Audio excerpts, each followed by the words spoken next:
আছে, এটাকে আবার শুনানির মধ্যে আনা। ওনারা বলবেন প্রভিশন নাই, কিসের প্রভিশন আপনি দেখান? ফেসিবাদের আমলের মামলা নিয়ে আপনি তামাশা করবেন আর আমার উপর আইন দেখাবেন। এই আইনকে আমরা জনগণের পক্ষ থেকে আমরা মেনে নিতে পারি না।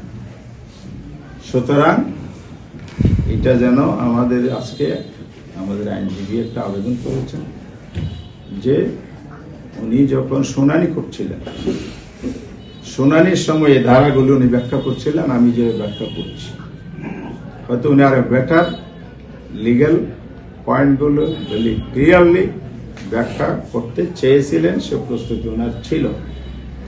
ওনার শুনানিকালে দফায় দফায় ওনাকে বাধাগ্রস্ত করা হয়েছে, এগুলো শুনবো না, এগুলো দরকার নাই, ওটা আনেন, সেটা আনেন।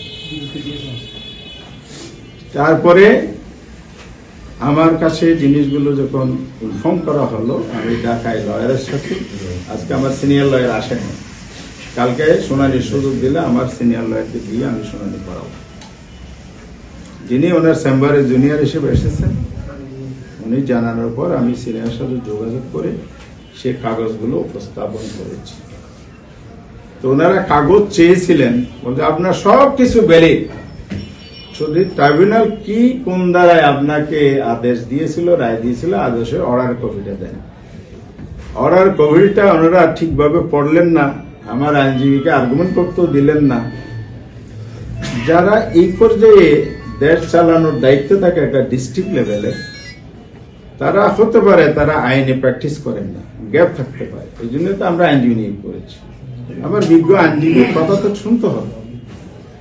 এখন যিনি ডিসাইড করবেন, রিটার্নিং অফিসার সাহেব, সম্মান মর্যাদা রেখে বলছি, উনি যদি বায়াস হয়ে অন্যের কথায় ইনফ্লুয়েন্স হয়ে এগুলো করেন, এটা খুবই দুঃখজনক।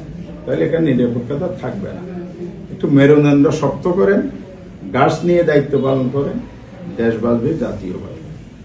যদি এরকম পক্ষপাতিত্ব করে অন্যের দ্বারা বায়াস হয়ে যে কথা বলে, আবার এটাও আমি শুনেছি বিরতি দিয়েছে আধা ঘন্টা, কি চলা পরামর্শ হয়েছে, আবার শুনানি চলাকালে আবার কেউ কেউ অফিসারদের মধ্যে বলে যে একটু রাখেন, আমি একটু কথা বলি, এগুলো করেছে।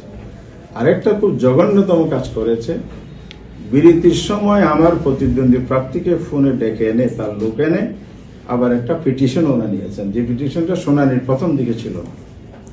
তাহলে এগুলো সব যে পক্ষপাতিত্ব, বায়াসনেস, এটা আমাদের কাছে একেবারে স্পষ্ট। সুতরাং আমরা চাই দেশে একটা সুন্দর নির্বাচন হোক, সুষ্ঠু নির্বাচন হোক। আগামী 12 ফেব্রুয়ারি এই নির্বাচনে দুটি নির্বাচনের ভোট আছে, একটা হলো রেফারেন্ডাম, সংস্কারের পক্ষে বিপক্ষে।